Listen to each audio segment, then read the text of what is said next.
Morning. Now, I haven't been able to say this for a while, but it's a good day to talk about some good news. The NHS is likely to hit the target of 15 million people offered the first vaccine. Evidence from Israel, which is way ahead of us in vaccinations, suggests that this will be hugely effective in stopping serious illness and death. Here, already, deaths are down, hospitalisations are down, infections are falling sharply. Now, you might think that this makes life easier for the government. Not really. The politics gets more complicated because what we all want to know is if it's getting better, when and how we leave this nightmarish winter of isolation and lockdown behind us.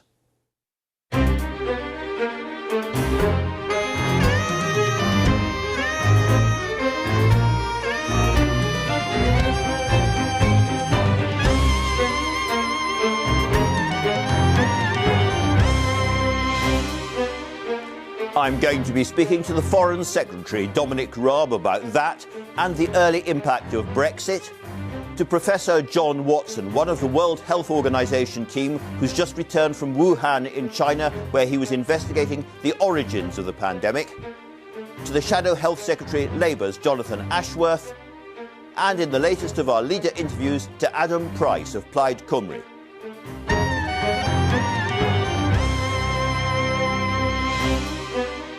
And it is Valentine's Day, of course, with so many people forced to stay apart. It's hard to find the words to celebrate love. And so instead we found some music, some lovely Bach, played to us by the global superstar Lang Lang.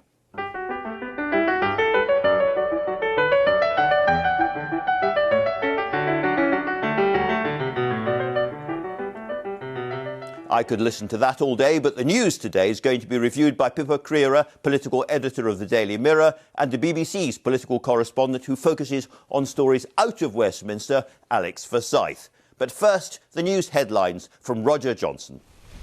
Thank you, Andrew. Good morning. Donald Trump has been cleared of encouraging his supporters to ransack the Capitol last month. 57 senators, including 7 Republicans, voted to convict the former president at his impeachment hearing, but that was 10 short of the minimum number required. After his acquittal, Mr. Trump, who is now free to run for office again, said the movement to make America great again has only just begun. A group of Conservative MPs has called on the Prime Minister to remove all lockdown measures in England by the end of April. The COVID Recovery Group, which claims to have the backing of more than 60 MPs, has written a letter to Boris Johnson warning that the lockdown is causing what it calls immense social and health damage. The Prime Minister is expected to give his timetable for easing lockdown restrictions later this month. COVID vaccines will be offered to the over 65s and the clinically vulnerable in England from tomorrow. It comes as the government's initial target of offering a first dose to the top 4 priority groups is about to be reached. The Prime Minister said huge progress has been made. So far, more than 14.5 million people in the UK have had at least one jab. A ban on evictions in England is being extended until the end of March, a move which ministers say will ensure that tenants who fall behind on their rent are not forced out of their homes in all but the most serious cases. But housing charities argue that the measures don't go far enough and are calling for loans and grants for renters and landlords who are in difficulty. And finally, it is a special day in Downing Street because Britain's chief mouser, otherwise known as Larry the Cat, is celebrating 10 years of duty.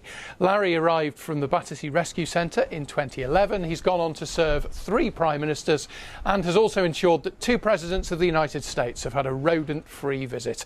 Larry also has his own Twitter account, as you may know, where he can update more than 430,000 followers. That's it from me. Next news on BBC One is at 1 o'clock.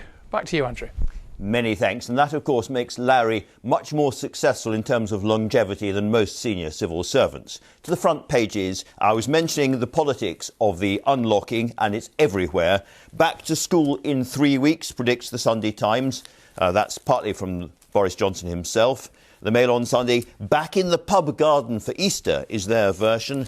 The Sunday Telegraph, picnics and coffee in the park from March the 8th, and there is President Trump after that acquittal, as demure, appeasing and generous-spirited as you would expect. Sunday Express there, this must be, it says, the final lockdown. And finally, The Observer, the COVID vaccine creator, that's Sarah Gilbert, who created the AstraZeneca vaccine, says that Britain failed to heed many virus alerts early in this story. So an awful lot to talk about there. Let's start with you, Pippa Crerar, however. Sunday Times, back to school in 3 weeks. Is that something we can trust, do you think? Well, you know, we've heard so many times, haven't we? We've been given dates for things and then they've had to be pushed back. But the Prime Minister has been adamant throughout, to be fair to him, that schools will be back from March the 8th. And again, they're restating this. They obviously know that with the vaccine rollout programme going so well, that there is starting to be some room to start lifting restrictions. And, you know, parents across the country, teachers, schools and politicians understand just how crucial it is to get our children back to the classroom, not just, frankly, because of the lack of, you know, the lost learning, but also because of the social and psychological impact on kids. The Prime Minister's had to kind of do this shift, really, though, hasn't he? Because he's a natural optimist. He wants to promise everything. We're hearing sort of, you know, you can have life back to normal by Easter and so on. But on this one, he won't be forgiven if he gets it wrong. He's had to be much more cautious about it. There's still, however, a little bit of a dispute between some politicians and the scientists and the unions who say, do you really want all schools back at once from March the 8th? The plan, according to the Sunday Times, seems to be that they're all back at once, rather than having a more phased return, like we saw last summer, where the exam years and the youngest children come back first, and just see how it goes, take it a bit more easily.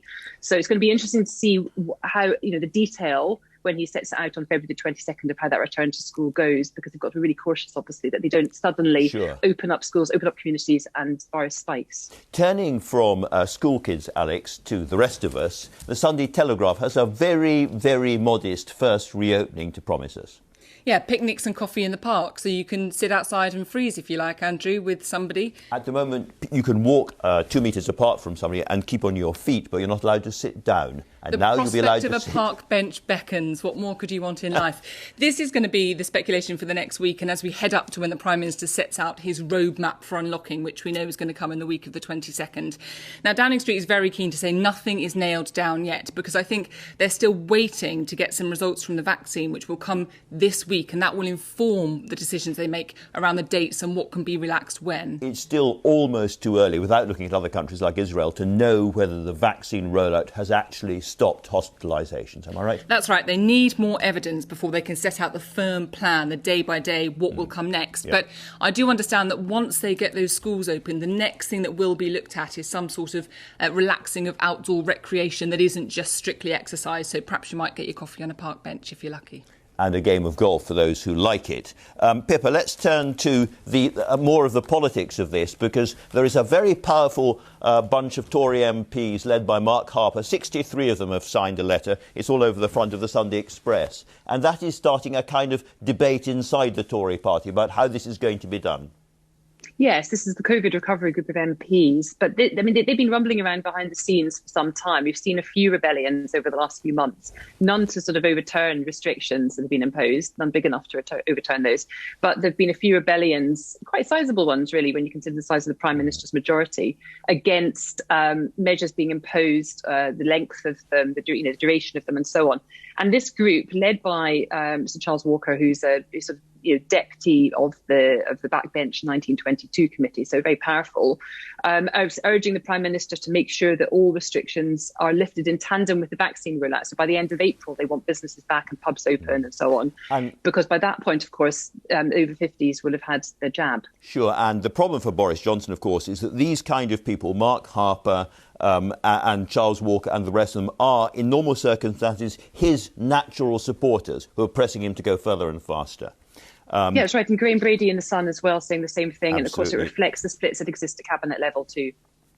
And the nightmare, Alex, for the Prime Minister would be to start to unlock and then, because of another new variant or whatever, have to have yet another lockdown. That is the big danger, and that's what the Sunday Express is aiming at. Yeah, the Sunday Express has made this really clear. This must be the final lockdown. And it's quite interesting, actually, that this paper is now coming out much harder than it has done before against the idea of prolonged lockdowns. Perhaps a sense that the public mood is shifting, at least they think it is. Whether that's right or not, we're not sure. But it is interesting that I think from Downing Street, the key word is caution. question, because I think we look back to last year when Boris Johnson was repeatedly accused of over-promising and under-delivering. I think that is what they are really keen not to do this time, which is to open up and then have to slam the brakes on again. Not least because, of course, the impact you think about for businesses, for the people who would have to get up and running. For that to be pulled back again would be really politically damaging for the Prime Minister. But I think from a public confidence perspective as well, very nervous about that, which is why we're likely to see a bit of a slower, more cautious approach than we saw perhaps at points last year.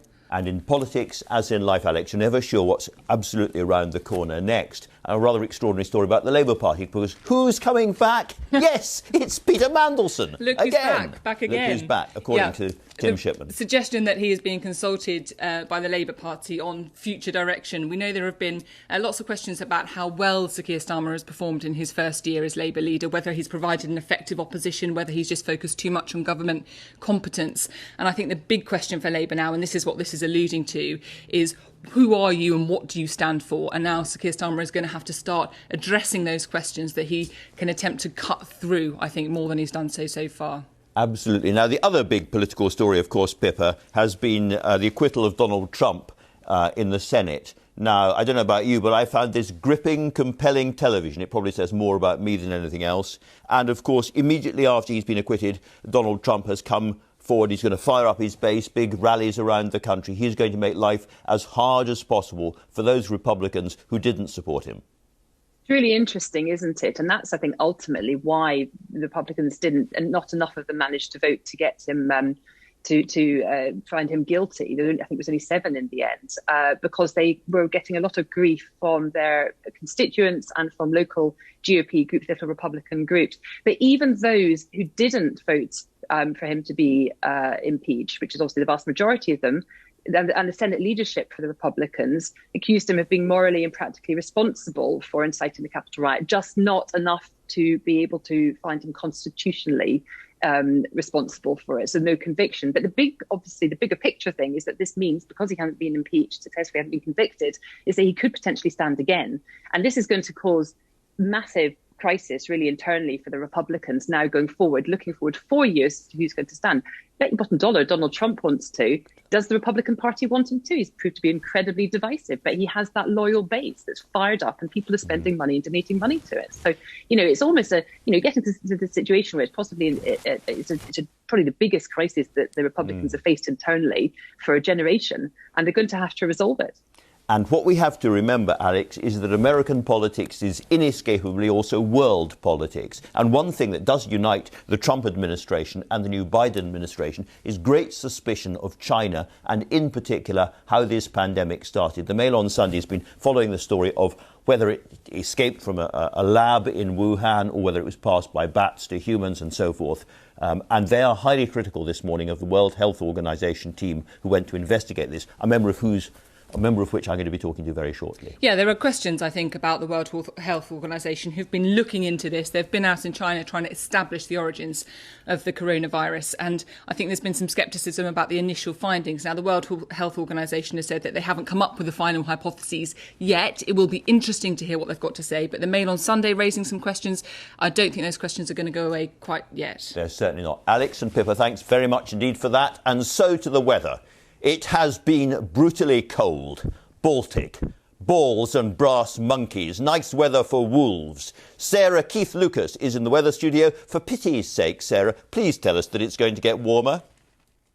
Well, Andrew, I can promise you something a little bit less cold over the next few days. Certainly a real change in weather type. But today it has been quite a cold start to the day. I think the last of the cold days today. Still a risk of some iciness around today, and it is windy wherever you are. So we've got rain moving its way in from the west. Some of that rain falling into really cold air onto cold surfaces. So the risk of freezing rain and ice across northern England and Scotland in particular through the day. Some treacherous travel conditions. The strength of the wind also adding to the feel to the weather today. 60 to 70 mile per hour gusts in the west, but certainly mild. Belfast up at around about 12 degrees or so. Further east, we're holding on to that colder air for longer. So Norwich at around about 3 Celsius this afternoon. East Anglia and south east holding on to the driest weather for longest, but this evening and tonight that rain works its way eastwards across all of England and Wales, followed by clearer spells and a few heavy showers in the far northwest. But overnight temperatures 5 to 10 degrees. We've been really struggling to get anywhere near that even by day over the past week or so. So through Monday then, early rain clearing away from southern and eastern England. A few showers for Northern Ireland and Scotland, but some drier weather developing, not as windy as today. And look at those temperatures, up to around 14 degrees. Many thanks. Wetter but better. Now then, Wales currently leads the UK in the percentage of the population that's received a first coronavirus jab, but there are calls in some quarters for Wales and the rest of the UK to pursue a zero COVID policy. Adam Price is the leader of Plaid Cymru. Adam Price, welcome. Do you think going forward we should be pursuing a policy of eradicating coronavirus entirely before we open up?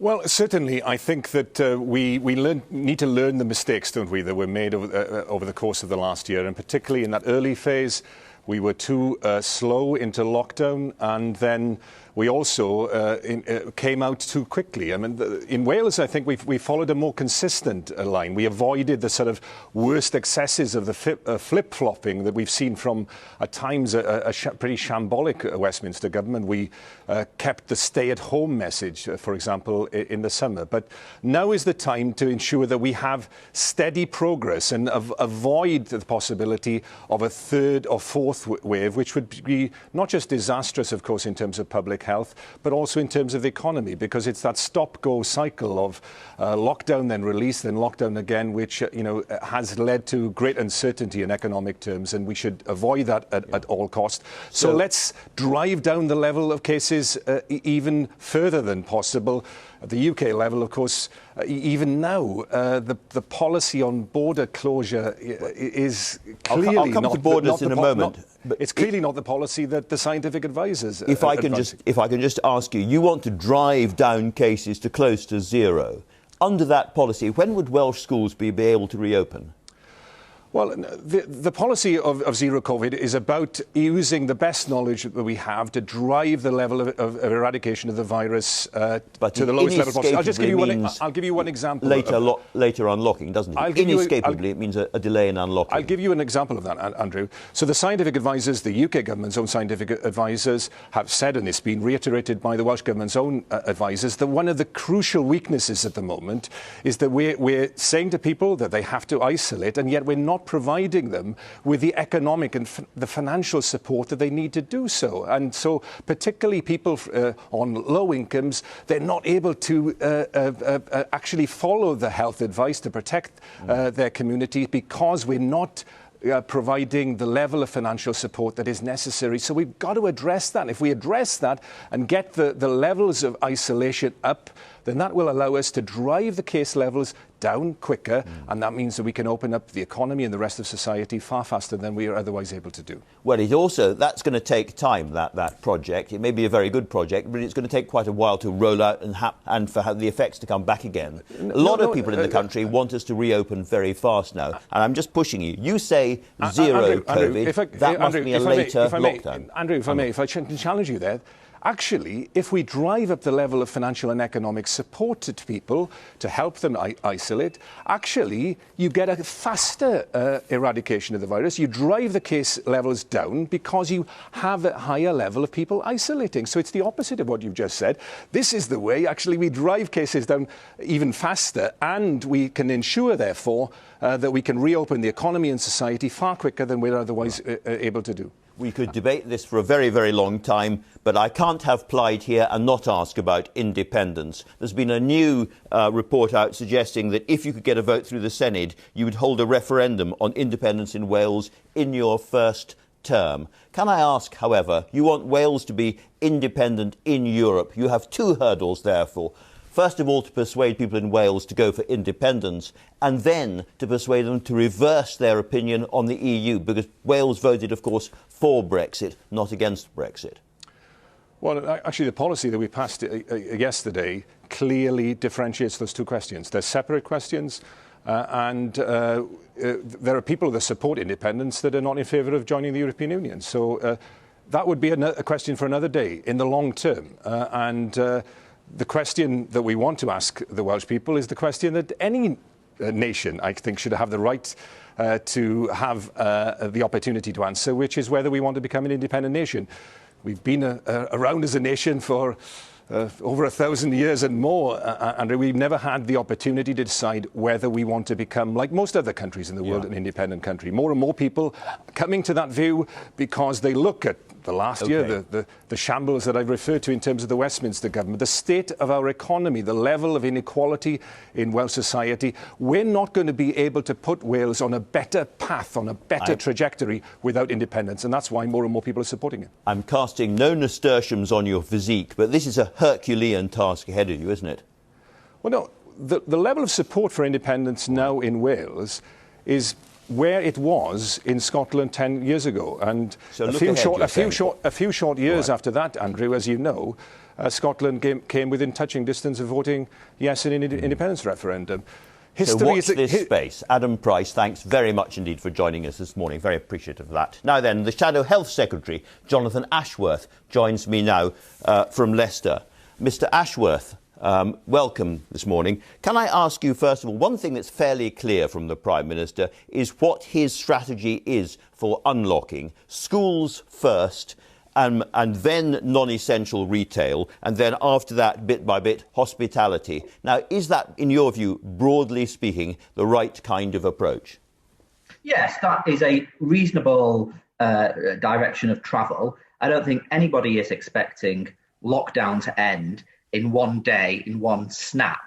But we have to be driven by the data, not just dates. So we have to really slam that R number right down. It's great that it's now below 1, but we have to push hospitalisations down as well. And we've got to also put in place the fundamentals of COVID control as we release from lockdown. We're still not paying people decent sick pay to isolate themselves. We should be looking at higher grade masks on public transport and in shops like Germany and Austria and France are now recommending. We should be investing in ventilation and air filtration systems for public buildings. And the contact tracing system, the national contact tracing should be handed to NHS England, and the local contact tracing should be handed to local public health directors. But gradually easing is the right approach because, as I say, nobody expects this to end in one day. And we do have some way to go yet. Interesting that, like Adam Price, you focus on self-isolating. But can I also ask you about, you mentioned the number of hospitalisations, and I just wonder at what sort of level you think it would then be right to start to unlock? Because, to give some context, the first time that Boris Johnson talked about an unlocking back in May, hospitalisations were running at around just under 1,000 a week at the time, and they're now double that, 2,000. So what sort of level of hospitalisations would you think was fair to start the unlocking, particularly for schools? It's a really good point because we're 5 weeks into this lockdown, and this lockdown has to be the final lockdown, by the way. The strategic aim is to do everything we can now so we don't have to go back into a lockdown. So we've got to be cautious. Now, you're right. I think on yesterday's figures, the hospitalisations were around 1,700. So you're absolutely right. Back in June, I think hospitalisations were around 450. So we still need to push those hospitalisations right down. But Professor Neil Ferguson on Friday in an interview was suggesting that the infection rates are halving roughly every 17 days. So things do appear to be heading in the right direction. But what we've got to do is lock down with caution so we can continue with the infection rates low. But you won't do that, I'm afraid, unless you put in place these other containment measures like decent sick pay, higher grade mask wearing, ventilation systems in buildings. If you don't do that, the worry is that the virus will continue to circulate, mutate further. Because part of the problem we've got is that we know the virus is a moving target now. It mutates when it's given opportunities to mutate. And we don't want to grow a new mutation which can evade the vaccine response and set us back to square one. So we have to be cautious at every step. Can I ask you about something else which absolutely staggered me this week, which is that all the people who have died of COVID-19 in this country, 60% were disabled. And for the most seriously disabled people, the risk of death is 3 times higher than the rest of the population. Have we missed something in this country? It is staggering, and people have been warning about the impact of the virus on those with disabilities particularly those with learning disabilities who have been, all the data shows are especially vulnerable to this horrific virus. And I think some of this does come back to what support and protections have been put in place in adult social care. The social care debate frustratingly gets focused on just the elderly. That's an important part of it. But increasing numbers of adults with disabilities are in receipt of social care, and they haven't been protected in the way that they should have been in this crisis. So I think you're right to raise it. Do you think, along with MenCap, that people with moderate to mild learning disabilities should be moved up the order of people for vaccinations? Because they're quite far down, they're right at the bottom of the list now, and yet they are more vulnerable than the rest of the population. MenCap says that there should be a change in policy to help them. Do you agree with that? Well, I think the NHS actually put out some guidance on Friday. I don't know if the guidance has reassured MenCap, but a number of people will be in the next set of, we'll start getting invitations, or the arrangements will be made for a number of people to receive their vaccination. I don't know if MenCap are happy with that guidance. I'll have to go back and look at it. I understand that doctors were given a degree of flexibility to ensure that those with different conditions and disabilities would get their vaccination quickly. One short question, if I may. Given what you know now and looking forward, do you think schools should reopen on March the 8th? Well, schools have been open for key workers, of course. I think we have to get our children back into school, but we need to put in place measures to keep schools open. So that brings me back to the points I was making earlier around mask wearing March the 8th, a reasonable aspiration? Well, if Professor Ferguson says the infection rates are halving every 17 days, that does seem a reasonable aspiration. Okay. But you need to put in place measures to mitigate against the virus taking off again, which is about isolation support, ventilation, mask wearing, and the government needs to come forward with a plan on that front. Jonathan Ashworth, thanks very much indeed for talking to us. Now then, that World Health Organization mission, which has just returned after travelling to China, including to Wuhan, to investigate the origins of the coronavirus, has had a lot of international criticism. Yesterday, President Biden's security advisor, Jake Sullivan, said the US government had deep concerns about its report. Professor John Watson used to be the UK's Deputy Chief Medical Officer. He was one of the scientists on that trip, and I spoke to him just before we came on air this morning, asking, were they given full access to what they needed? Look, I think you need to think through the context of this. We live in very strange times. Half the world's locked down as we are in this country. And so we were quarantined for the first 2 weeks, completely cut off in hotel rooms.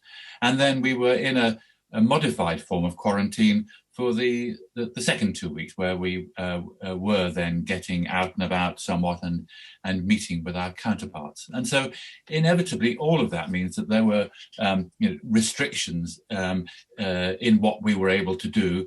And that would have been the case whether we were there or, I guess, in other countries too, where lockdowns operate. So it wasn't easy, but in specific terms, did you see the raw data about the first 174 people who contracted coronavirus in China? Because a lot of people have said that was essential. Right. We saw a very great deal about specifically those 174 cases. These are the cases that were identified in the first month, that is December 2019, and that were confirmed as cases of coronavirus by the Chinese authorities who were investigating them. And we discussed in very great detail with them exactly how those cases were identified and the approach they took to looking for such cases, the way in which that evolved as they learned more about the nature of the pandemic. We discussed with them then the analyses that they had done in relation to these cases, and they presented to us in very great detail various tabulations and analyses around those cases, and we discussed those with them and discussed with them further analyses that they could then carry out. We saw a certain amount of the raw data in the sense that we saw some of the line listing in relation to those cases. We didn't see all of that, and we didn't see the original questionnaires that we used, but apart from the fact that, of course, that they would have been in Chinese, one has to think about what one would have seen if one had gone to any other country in the world. It would be unusual for them to hand over the raw data, but we looked at a great deal of the information in detail in discussion with the Chinese counterparts. Yes, but it does sound to me like you had many conversations with the Chinese about their analysis and didn't see much of the original raw data. Your colleague Dominic Dwyer, who's an Australian microbiologist on the team, said they showed us a couple of examples, but that's not the same as doing all of them, which is standard epidemiological investigation. So then, the interpretation of that data becomes more limited. He's right, isn't he? Look, I'm not sure that really characterises the mission as a whole.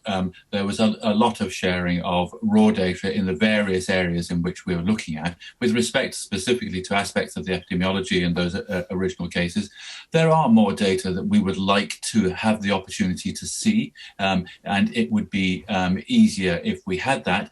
But this is really just the start of a process. We were there a relatively short time. Quite a bit of that was spent really beginning to understand the way in which our colleagues have worked, the kind of information they got, the way in which they'd done that, and the information that they had gleaned so far from that. We see that as the beginning of a process that, frankly, that is going to take months or years to complete. I understand this is very, very complicated stuff, but the reason I'm pressing you is that around the world there is a great deal of disbelief and scepticism about this operation. Jake Sullivan, who's President Biden's new security advisor, said yesterday that China must make available its data from the earliest days of the outbreak, and wonders if you are pressing them to do that. Right. Well, we certainly have been pressing and are continuing to talk with our Chinese counterparts about that. But look, I think Mr. Sullivan, I'm sorry to jump in, because he also said, and I'm quoting him, we have deep concerns about the way in which the early findings of the COVID-19 investigations were communicated and questions about the process used to reach them. Right. Well, look, I too have read that, and I don't really want to get involved in the discussion about what a commentator, a politician in the US has said. What I have said, though, is that we have seen a great deal of information about those early cases. There is more that we would like to see, both in the way of analyses and data, and we've been talking with our Chinese counterparts about that. We hadn't ever anticipated that this was an event that would be a one-off. We'd come back with a clear-cut answer on the basis of this one trip. We see it as the start of a process that's going to take really quite a while. And we are recommending a range of further work to be done, and further analyses and further discussions to take place as part of trying to unearth what's going on. I see. Now, your team came up with 4 different possible scenarios about how the pandemic might have originally started. What, in your view, personally, is the most likely of these? All those 4 hypotheses remain on the table. Of those, the probability that there is an animal reservoir somewhere and that the infection got to humans probably through an intermediate host, an intermediate host that is perhaps more plentiful, perhaps it's farmed, something that has more contact with humans, and in which further adaptation of a virus could take place that would allow it the opportunity to spread to humans. That, we think, is the most likely, and it's that where we feel the absolute priority for further work needs to be focused. So, to be absolutely clear, the possibility that this escaped from one of the 2 big Wuhan research institutes and laboratories is not ruled out? It is not ruled out, that's correct. Were you able to go and visit the labs yourselves and look at the books and talk to the scientists directly involved in this to establish whether or not it could have happened? Right. Look, yes, we were. Now, I'm not a lab scientist, and I clearly, in that visit, I was very much sitting with my colleagues, including some who work in that kind of environment and were better placed. But we were, yes, able to go to the lab, we were shown around the lab, and we were then given the opportunity to talk to the scientists in the lab, and there was no holding back on the question. So, for example, we were very open about the issue that it was being suggested that there was a possibility of a leak, and what do you feel about that, and what about this and that aspects of the work that you were doing and the safety processes in the lab. We were very clear in our ability to be able to ask questions about all of that. And you saw the logs and the data that you would have wanted to see.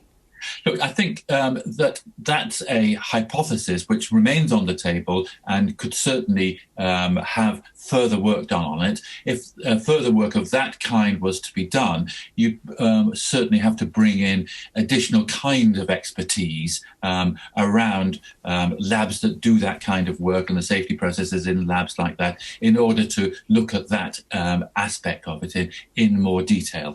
There was another theory that the Chinese government has talked about, that this came from frozen food. Have you seen any evidence of that? Right. Look, this business about foodborne, including cold chain frozen food, is complicated. And I'll just give you, again, an example to demonstrate that. On the one hand, there is the business whereby the virus makes the leap from animals to humans, and whether or not food and food chain could have played a part in that. And that's really our major focus, that origin. But separate to that is the potential for the food chain, particularly frozen food, once the virus is around in the human population widely around the world. We know that the virus can be transmitted through intermediate objects, through things that people touch and contaminate and then pick up on their hands. We know that that can happen. We've seen that happen.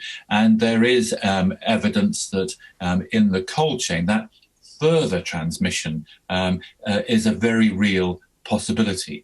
But that's not the focus. Our focus is on this issue of the very start of it, the origin. And there, our view is that is a possibility, and we need to continue to look into that. But it's not at the top of our list by any means. Just going back to the frozen food theory, if I can put it that way, one of your colleagues, Fabian Lindertz, who's a German zoonotic disease specialist, said that he thought it was a very unlikely scenario. Do you agree with him? Right. Look, I'm happy to bow to his greater knowledge in this area. I've already said that I think it was very much down our list of likelihood, and that the transmission from animals via an intermediate host was likely, that was the most likely. So whether it's possible or very unlikely, I'm not going to make a judgment between. I'm very happy to take Fabian's view on that. He's more expert in those particular issues than I am. The absolutely critical thing here, I suppose, is exactly when this outbreak started. Have you been able to establish that? Well, the focus of my work was, or the area that I focused on with colleagues in the other team was there evidence that there had been activity of this virus in the population in Wuhan or thereabouts in the months prior to the known outbreak? If not, was there evidence that there was transmission occurring in the population in Wuhan at the time that the seafood market outbreak occurred? And the answer to those is that the retrospective look certainly indicated that if there had been any transmission occurring prior to the main outbreak, there was certainly not substantial activity. And then with respect to the time of the outbreak itself, there are various kinds of evidence that we were able to unearth, which suggest to us that although the Hunan market, the seafood market in Wuhan, was a focus of a cluster within the outbreak, there were other cases occurring already in the population that were not associated with that market, suggesting to us that there was transmission already occurring. It sounds like you believe that it was we're talking about probably early or mid-December in 2019 when the outbreak starts in China. And I think the problem that a lot of people have with that is that there is evidence from northern Italy of coronavirus being present in parts of northern Italy much earlier than that, September, October, around that time. How would you explain the evidence of coronavirus in Italy earlier in the autumn? Right. Well, look, you're right that there is information of that kind, and that has not so far been an area that this particular team has been involved in looking at. But our own investigation was very much done in knowing that there are other pieces of information of that kind. We understand that the information that was available so far around that was it was limited and of limited quality, but that further information is being sought on that. And I think that we do certainly feel that it's very important that leads of that kind be looked up. Clearly, if there was activity occurring in that part of the world considerably earlier than the Wuhan outbreak, it would cast a very different light on the timeline. So yes, we certainly feel that needs to be pursued vigorously. Are you yourself absolutely sure this started in China? No. I think that there are all sorts of reasons to do with the way it did start and the outbreak in Wuhan, and the various bits of information about the way in which these viruses live in different animal reservoirs that suggest that China is a very possible source for the outbreak, but by no means necessarily the place where the leap from animals to humans take place. And I think we need to ensure that we are, looking beyond the borders of China as well as within China. Now, this whole trip, as you know, has been bedeviled by politics on all sides. One of your colleagues has described it as highly geopolitical. Do you think that this investigation, in the end, was independent enough of the Chinese authorities to get to the truth? Right. Of course, we recognise the political currents swirling around this, and I think the important thing is that we feel that this is a start, that we've made a lot of progress, that we've learnt a lot, but this is only the beginning of that process. It's not the end of it. Sure. And so to make a judgment about whether, on the basis of this start, the whole process is sufficiently independent or not, I think would be premature. I think the important thing is that we have the opportunity to go forward and learn more about this, and that's what we need to be concentrating on. Professor Watson, thanks for talking to us. Thank you. And I'm joined now by the Foreign Secretary, Dominic Raab, who, judging by his wallpaper, is inside the Foreign Office. Mr. Raab, you'll have heard that interview with Professor Watson. The US administration, Mr. Biden's administration, are profoundly worried about the WHO investigation into China. Are you as well? Are you concerned? Well, I think it's important they were able to make that first visit. We do share concerns that they get full cooperation and they get the answers they need. So we'll be pushing for it to have full access, get all the data it needs to be able to answer the questions that I think most people want to hear answered around the outbreak, the causes. And that's important not for geopolitical point scoring or anything like that, but so we can learn the lessons and prevent it ever happening again. Coming closer to home, schools open on the 8th of March?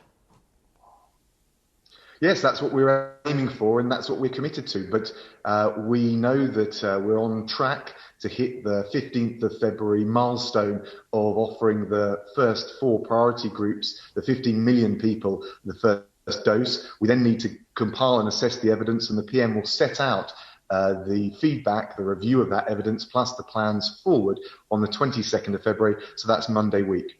Are you hoping that virtually everybody in this country who really needs a vaccine will get one by April? Well, what we've said is we would offer the first dose to the top 4 priority groups the first 15 million by the 15th of February. That's tomorrow. We need to wait for the data, but we're on course to hit that target. And then by the end of April, a further 17 million people will be offered that first dose, taking 99% of those most at risk of dying from the virus and making sure they've had the vaccine. So that is the target. And then by the autumn, to have every adult member of the population offered the first dose. So that's the roadmap, if you like, that we're adhering to. I think the most important thing, which is why the PM will set out the further details on the 22nd of February, is just to really carefully monitor the evidence that the impact of the vaccine rollout is having on the virus itself. I understand that, but listening to you and looking at all those numbers going in the right direction for once, many of your colleagues on your side of the Conservative Party, many of your colleagues and friends, 63 of them, have signed a letter saying, in this case, let's get rid of all of the restrictions, all legal restrictions, end the lockdown finally in May. Yes, and look, we're confident in the vaccine rollout for the reasons I've just given. We're optimistic we're getting ourselves into a better place. I think we're also, though, cautious and careful because you can't get ahead of the evidence of the impact of the vaccine on the transmission. So we know that the R rate, the transmission rate, is between 0.7 and 1. That's good news. We've seen, I had a look on Friday at the 7-day totals for admissions, cases and fatalities. They're all down by somewhere between a fifth and a quarter. That's all good news, but you've got to be able to monitor it in real time, which is why I think saying what we're going to do with precision and as a guarantee by the end of April, the beginning of May, I think it's difficult to do at this stage. But the PM is going to set out the path ahead on Monday week, 22nd of February. So it sounds as if your message to Mark Harper and his colleagues is interesting argument, chum, but don't get overexcited. Well, I think my answer is that we share all of the ambition and the desire to get out of this lockdown. We want to do it responsibly and safely, and therefore it's got to be based on the evidence, which is, of course, what we've said from the outset. But we've got much more granular evidence. We're accumulating it. The PM will set out the path forward on the 22nd. And obviously, we need to check what's happening in real time, partly because of the vaccine and partly because we need to gauge what's happening with the variation of the virus itself. I suppose his point is that there are lots of people who need to get back to work, companies on the edge of surviving or going under all around the country. And these people do need a bit of certainty. And given the success of the vaccine,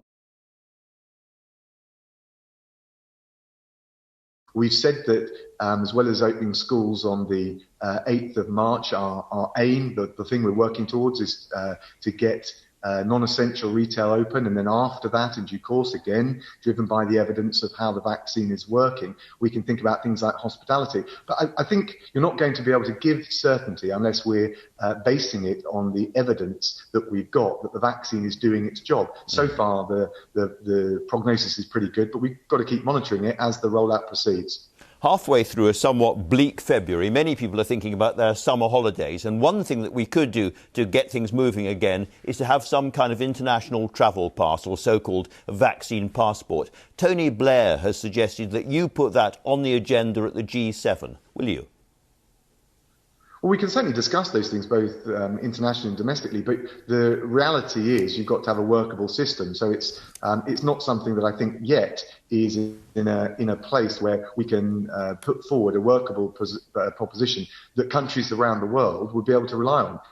And the risk, of course, with anything like that is that if you create something which isn't workable, that isn't dependable, it creates a false sense of security, and no one wants to do that. Now, I want to talk to you about the results so far of Brexit. There's been a huge amount of rhetoric and argument on both sides all across the media. I'd like to just focus on a real-life, actual situation and somebody called Tony Bowkett. He runs a company in Sheffield which imports precision-engineered goods from Japan and then exports them to the EU. And under your Brexit deal, he says he has to pay duties because of rule of origins requirements. Many of his products now require export licenses, and every shipment to Europe has gone from costing him zero to cost him hundreds of pounds. He has been advised that his best option now is to relocate the majority of his operations from Sheffield to the continent. And he wants to know from you, is the government going to change the elements of the Brexit deal which make his business model unviable, or should he move out of the UK? We certainly want all businesses to stay here. We want to manage the risks for any exports that you described. We put a huge amount of money into supporting those businesses. The BBC itself was reporting that in terms of freight, the flows of freight both into the UK and out of the UK are now back to 99% of the pre-end of transition period levels. So that's good news. We talked last time I was on the show about some of the teething problems, and I think on the BBC's own reporting, based on the data, that's been to a large extent resolved, and we continue to keep a very close eye on that. And of course, there are all the wider export opportunities to the rest of the world with the new free trade deals we're doing. But we have also been clear that there are changes that come with exiting the transition period. And what we're trying to do is support businesses as best we can to manage those. 50% of the lorries that you're talking about were empty. We know that too. And in terms of teething trouble, Mr. Bow.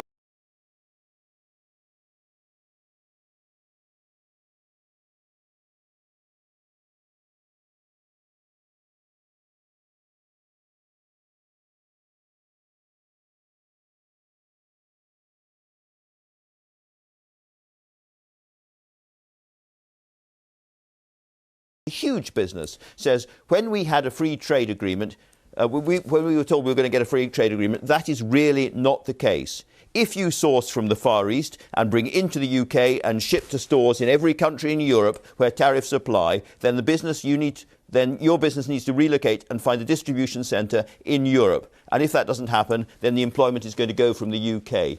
There are lots of businesses facing real, practical, day-to-day problems right now. What are you going to do for them? Well, we're already doing, as I said, a huge amount to support them with advice, with guidance, particularly intermediaries dealing with things like custom declarations. We've been clear all along that come the end of the transition period, there would be changes, and we put a significant amount of money into supporting those businesses. I think it's also fair to say, for the sake of balance and context, there have also been lots of other businesses investing in the UK because they see the certainty that the free trade deal provides, and or because they think that the UK is a great source for investment because of its own merits. There are also the new opportunities for export that come with breaking down barriers to trade. For example, if you look at the Japanese free trade agreement that we've got and its extension into areas like digital and data, really important area of comparative advantage for the UK. So yes, there's some change. We need to manage the risks, grasp the opportunities, and I'm very confident overall. You can always take individual cases, and I know they will matter for the businesses and the employees affected. But overall, we're in an excellent position now to grasp the opportunities of a global Britain out there, particularly investing in the areas of the Indo-Pacific region, but also maintaining our key trading relations with Europe. Well, let's try and move away from individual businesses to the wider picture. And I don't deny at all that there will be new opportunities for all sorts of businesses going ahead. But the truth is that Boris Johnson promised the deal that you signed would, and I quote, if anything, allow our companies and our exporters to do even more business with our European friends. And the truth is that because of all sorts of new paperwork, there are now 20-page export health certificates for vets. There's 27-page catch certificates for exporting fish. There's duties for goods of all kinds which don't meet rules of origin requirements. And if it's going to make trading with business with Europe harder and harder and harder, then the common sense conclusion is that people will do less of it. Well, no, but so first of all, of course, you're right to say that the EU regulatory requirements and the red tape, the paperwork, that they will apply to the UK will be the same as they apply to other businesses from other countries around the world. If they ramp that up and they don't take a sensible, smart approach to that, then of course it will have an impact. It'll also have an impact on them. I think if you take a 10-year view, as well as looking at the short-term risk, which is right to do, actually the growth opportunities of the future are going to come from emerging and developing economies around the world, in particular the Indo-Pacific, and having the freedom and the latitude to create bespoke Britain-friendly and terms in relation to FTAs with those growth markets of the future is a huge opportunity when it comes to jobs, when it comes to livelihoods, when it comes to startups that want to scale up. So you've got to look at this in the round, but of course we want to also manage those short-term challenges and reduce and mitigate as far as we can the bureaucratic obstacles that the EU is imposing. So are you saying, in effect, we should stop thinking quite so much about Europe and think more about the Far East? I wouldn't put it quite in those terms, but it's certainly right to say we want to bank, if you like, the baseline of our European trade. It's very important to us. They're obviously our neighbours. But if you look at the opportunities and the growth for the future for UK companies, bearing in mind the comparative advantage of our businesses, I think the growth markets and the growth economies are going to come from the Indo-Pacific region. And actually, if you look at what the EU says, they agree with that analysis, which is why it's so important that we've got the latitude to strike the best deals with those economies, which Liz Truss is already now doing. Okay. To really maximise the opportunities, and that's the long-term sustainable approach. Let me turn to one of the most important industries in terms of tax revenue coming in and Britain's traditional strength, which is the city. Now, in the week just past, Amsterdam took over London's leading role in terms of the Centre for European Equities being dealt with. And there are lots of pieces of evidence now, again, hard evidence of actual companies moving hundreds of people out of the city and onto the continent of Europe. And a certain sense that something may have been changing. This may be a fulcrum moment for what has been one of Britain's great industries, and we may be beginning to see the city being eclipsed by the EU. And my point, I suppose, to you, is really that given that the EU wants to take that business into its own territory, we don't have many levers to, as it were, use against them. Well, I certainly don't accept the sort of binary zero-sum aggression, sort of attrition with the EU in relation to this. What matters to the UK and to the city is the comparative advantage we have and the fundamentals. So, for example, you were citing equities, but actually the boss of Barclays has been saying recently how the long-term future of the UK and its leadership role is unparalleled, unrivaled. And the crucial question for the EU, it may be able to, if you like, nick a bit of business here or there from the city, but the problem is the measures that they will take to achieve that will undermine their own competitiveness. I think if we're really honest about it, the challenge to London as the global financial centre around the world will come from Tokyo, New York, and other areas, rather than from those European hubs, particularly if they start to erect barriers to trade and investment. OK, one very simple, straightforward question for you at the end. If you were sitting in the Senate, would you have voted to impeach Donald Trump or not? No, I'm not going to get dragged into the politics. What I would say, though, we've always said we trust the US system of checks and balances to resolve all of those issues. My focus has been on working with the new administration. I spoke to Tony Blinken yesterday. We're cooperating on a whole range of issues, including the nuclear issue around Iran, many others in Myanmar, and we'll continue to do so. All right, thank you very much. A slightly dull answer to a very perky question. That brings us to the end of the programme. Thanks to all my guests and to you for watching. It's not a usual Valentine's Day, but here is something to enjoy anyway. We're going to end today with Lang Lang, specially recorded for us and from his new album. This is the sublime Variation 1 from Bach's Goldberg Variations. Goodbye.